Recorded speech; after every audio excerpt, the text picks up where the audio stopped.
مولانا صاحب اسی کے ساتھ ہمیں ایک اور دوست ہیں آفتاب اکرام، انہوں نے بھی یہ سوال پوچھا ہے کہ مولانا صاحب وحدت الوجود اور وحدت الشہود ان دونوں میں کیا فرق ہے؟ کیا سلطان باہو وحدت الوجود کے قائل تھے؟ وحدت الوجود وحدت الشہود، آپ یار ایسی بحثیں چھیڑ بیٹھے جو رہا سمجھ نہیں۔ وحدت الشہود تو وہی ہے جیسے دن کے وقت ستارے نہیں نظر آتے، جن کی ابھی ہوش قائم ہوتی ہے وہ تو کہتے ہیں کہ ستارے ہیں سورج کے سامنے نظر نہیں آتے، یہ وحدت الشہود ہے کہ دکھائی نہیں دیتا اپنا آپ اللہ کے سامنے ہیں تو ہم بھی، اس نے بنایا ہمیں مگر اس کے سامنے کیا نام لے۔ وحدت الوجود والا کہتا ہے یار ذکر ہی کیا کرنا کہ ہم ہیں، دفع کرو ہم نہیں برائے نام کی۔ وہ وحدت الوجود اگلی اسٹیج ہے کہ بالکل اس کی نظروں سے نا مخلوق ختم ہی ہو، کچھ نہیں۔ باقی دین کے پابند ہوتے ہیں، مانتے ہیں کہ اللہ نے ہمیں حلال و حرام کا حکم دیا۔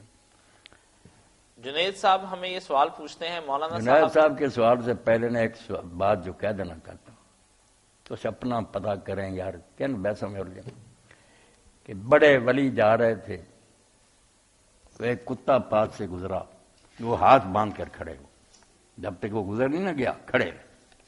تو ساتھ جو مرید تھے شاگرد انہوں نے کہا آپ نے حضرت پہ اتنا احترام کیا،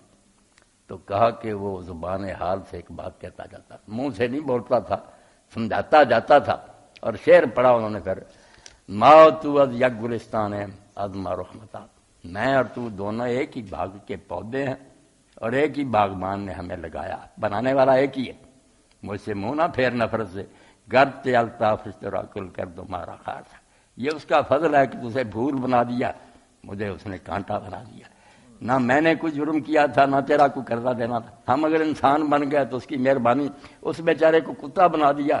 تو اس نے اس شکل میں پیدا کر دیا۔ تو کہا وہ سمجھاتا جاتا تھا کہ فخر نہ کرنا کہ مرید ساتھ چل رہے ہیں، ایک ہی اللہ کے ہاتھ سے بنے،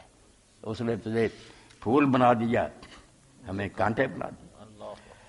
اور اسی طرح ایک ولی اللہ جا رہے تھے تو راستہ تنگ تھا، ادھر بھی کیچڑ تھا ادھر بھی گندا پانی تھا، راستہ بہت تنگ تھا،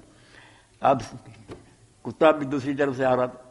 تو یہ بزرگ جو تھے نا ولی اللہ تالاب میں اتر گئے۔ مریدوں نے بعد میں کہا کہ کتے نے کون سی نماز پڑھنی تھی، وہ اتر بھی رہتا تو کیا تھا، اب ہمیں نہانا دھونا پڑے گا، تو آپ نے فرمایا یار یہ غلاظت جو ہے نا کپڑوں کو لگ گئی، یہ پانی سے دھل جائے گی،